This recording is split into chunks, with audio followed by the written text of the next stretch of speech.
Hindu calendar ప్రకారం సూర్యగ్రహణం అమావాస్య తిథిలో, చంద్రగ్రహణం పౌర్ణమి తిథిలో ఏర్పడతాయి. ఈ ఏడాది రెండో సూర్యగ్రహణం అక్టోబర్ 2వ తేదీన ఏర్పడుతోంది. అంటే నేడే సూర్యగ్రహణం. తెలుగు పంచాంగం ప్రకారం భాద్రపద మాసంలోని అమావాస్య పితృపక్షం చివరి రోజు. ఈ రోజున భూమికి వచ్చిన పూర్వీకులు భూమికి వీడ్కోలు చెబుతారని నమ్మకం. ఈ సూర్యగ్రహణ ప్రభావం భారత్లో ఉండదు, కానీ గ్రహణ సమయంలో ఆచారాలన్నీ కూడా నేడు పాటిస్తూ ఉన్నారు. అయితే ఈ గ్రహణం ప్రపంచాన్ని, మానవ జీవితంపై ప్రభావాన్ని అయితే చూపిస్తుందంటున్నారు.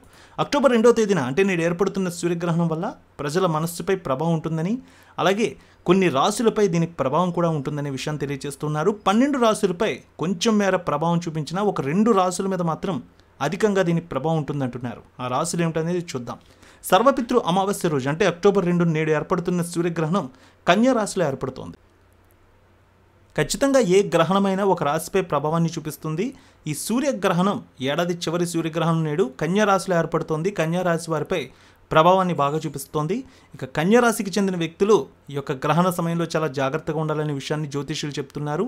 2 రాశులపై దీని ప్రభావం ఉంటుంది. ఈసారి కన్యా రాశి, మీనరాశి. మీనరాశి వారికి ఆర్థికంగా జాగ్రత్తగా ఉండాలి. అలాగే కన్యా రాశి వారు ఆర్థికంగా, అలాగే ఆరోగ్యం విషయంలో చాలా జాగ్రత్తగా ఉండాలనే విషయాన్ని జ్యోతిష్యులు చెప్తూ ఉన్నారు. ఇక మీనరాశిలో రాహు సంచరిస్తూ ఉన్నాడు కనుక ఈ గ్రహణ ప్రభావం ఈ రాశిపై కూడా చూపిస్తుంది. ఖచ్చితంగా కన్యా, మీనరాశికి చెందిన వ్యక్తులైతే ఈ గ్రహణాన్ని నేరుగా చూడకూడదు. అలాగే భారతదేశంలో ఈ యొక్క గ్రహణం కనిపించకపోయినా వేరే దేశాల్లో ఉన్న తెలుగువారు లేదా భారతీయులు ఖచ్చితంగా ఈ 2 రాశుల వారు నేరుగా గ్రహణాన్ని చూడకూడదనే విషయాన్ని కూడా పండితులు తెలియజేస్తున్నారు.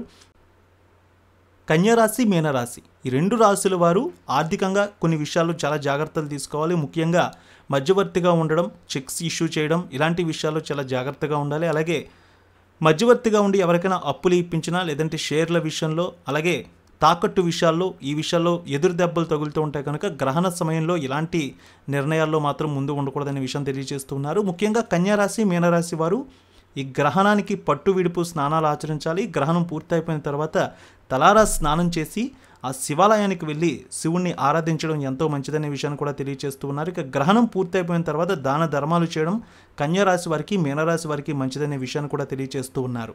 పండితులు మొత్తానికి ఈసారి సూర్యగ్రహణ ప్రభావం కన్యారాశిపై, మీనరాశిపై ఎక్కువగా ఉంటుందని, వీరు పరిహారాలు చేసుకుంటే ఎంతో మంచిదనే విషయాన్ని కూడా తెలియజేస్తూ ఉన్నారు.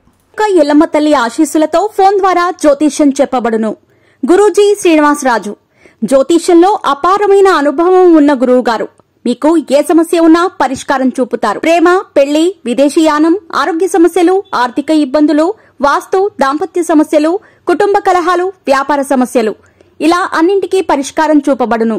మీరు ఫోన్ ద్వారా లేదా వాట్సాప్ ద్వారా గురూజీని కాంటాక్ట్ అవ్వచ్చు. మీ డేట్ ఆఫ్ బర్త్, మీ ఫోటో బట్టి జ్యోతిష్యం చెప్పబడును. మీరు ఎక్కడెక్కడో జ్యోతిష్యం చేపించుకుని నిరాశలో ఉన్నారా? ఒకసారి ఈ గురువు గారిని సంప్రదించండి. మీ సమస్యకు పరిష్కారం పొందండి. Cell number 7098888511